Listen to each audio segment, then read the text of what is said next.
না সবাইকে। আর পুজো তো এসেই গেল তো সামনে, আর আজকে মহালয়ের দিনকে আমি সকাল সকাল বেরিয়ে পড়েছিলাম শ্যুটে।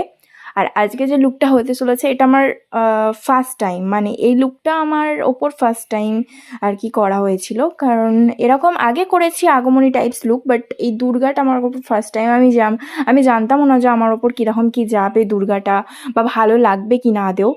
তো তো যেতে যেতে আমি পৌঁছে গিয়েছিলাম শ্যুট লোকেশানে, আর এখানে দিদি বেসটাও কমপ্লিট করে ফেলেছিল। বেস কমপ্লিট করে আমি মাঝখানে একটু খেয়ে নিয়েছিলাম কিছু। আর আজকে সবটাই নিরামিষ খাবার ছিল, যেহেতু ওই দিন মহালয় ছিল।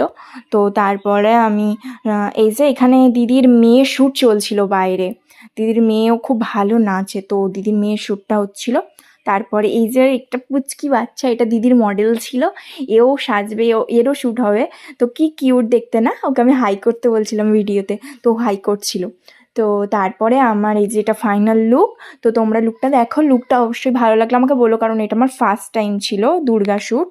তো আমার তো মোটামুটি ভালো লেগেছে, মোটামুটি না ভালোই লেগেছে, খুব সুন্দর লেগেছে লুকটা। মানে প্রথমবার নিজেকে দেখছি দুর্গা সাজে, তো ভালোই লেগেছে। তোমরা জানিও কেমন লাগলো আমাকে দুর্গা সেজে ফার্স্ট টাইম। তো চলো টাটা।